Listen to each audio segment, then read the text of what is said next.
Le tribunal invisible, oui, c'est de ça dont on va parler dans l'épisode 3 de la saison 2, de How to Get Away with Bad Buzz.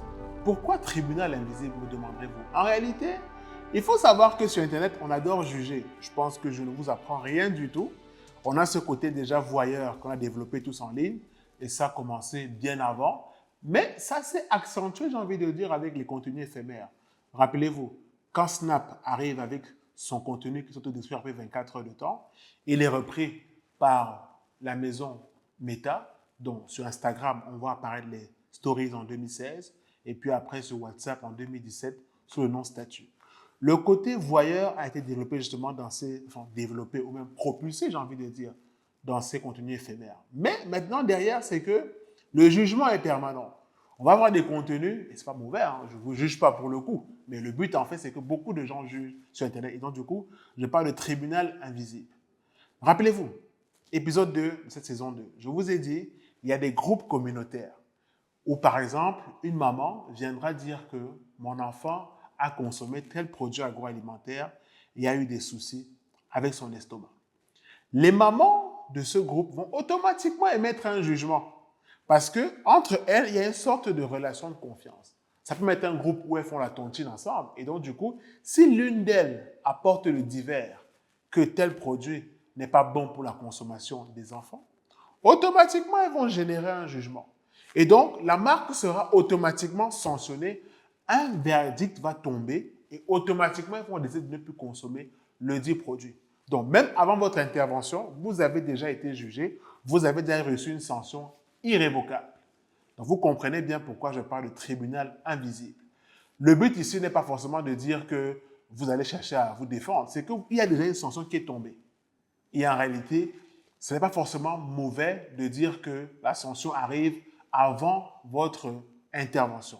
Le but ici est de pouvoir détecter justement les sentiments que les gens vont pouvoir générer. C'est pour ça qu'il est important d'avoir un community manager qui, au fil du temps, va pouvoir varier les contenus sur votre communauté, pouvoir interroger au maximum les gens et avoir réellement, mais vraiment réellement, les avis. Le but n'est pas tout le temps qu'on vous dise que votre produit est bien. Non. Cherchez à aller un peu plus loin. Demandez clairement aux gens qu'est-ce qu'ils pensent réellement. Et c'est de ce genre de personnes que peut remonter même la vraie information. Il y a une sorte de phrase philosophique que j'aime bien qui dit que la vérité est plus cachée qu'une pierre précieuse. Cependant, elle peut être trouvée chez d'humbles pileuses. L'idée en réalité est de vous dire que vous allez devoir chercher longtemps la vérité sur l'image que vous renvoyez. Et cette image-là peut se trouver chez des gens inattendus. Donc, n'hésitez pas vraiment à aller rechercher des échanges, des réponses, des commentaires lorsque vous créez du contenu. D'ailleurs, j'en parle souvent dans mes formations, de faire du content marketing. Le content marketing, en réalité, ici, est de produire du contenu utile et ou ludique afin d'attirer, d'acquérir et d'engager un public cible. L'idée est vraiment de pouvoir donner aux gens sur Internet des contenus qui vont les divertir en un et éduquer en deux avec du contenu utile. Quand vous arrivez sur les réseaux sociaux, même si vous vendez un produit, on le sait, vous êtes une marque commerciale. Mais cherchez d'abord à comprendre la psychologie des gens qui viennent sur les réseaux sociaux. Quelqu'un va ouvrir son Facebook, c'est pourquoi pas venir acheter. Il vient pour se divertir bien souvent et peut-être pour s'informer. Donc, lorsque vous êtes une marque, pensez à ces deux types de contenus. Et lorsque vous le faites, poussez, parce que ça va être d'un côté votre image voulue, mais de l'autre, vous allez essayer de changer la perception de l'image subie qu'ils auront déjà de vous.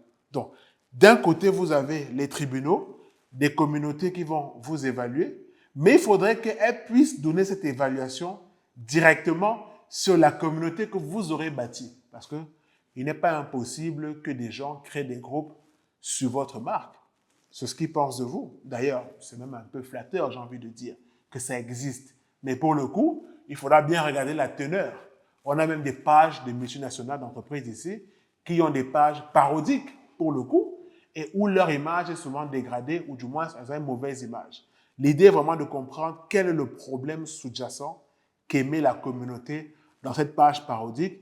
Et s'il y a possibilité de résoudre, eh bien, sur notre communauté, on peut justement avoir plus d'impact là-dessus. Voilà où se termine notre épisode 3 de la saison 2 de How to Get Away with Bad Buzz. Rendez-vous à l'épisode suivant pour avoir plus de conseils et d'astuces dans la gestion des crises sur les réseaux sociaux.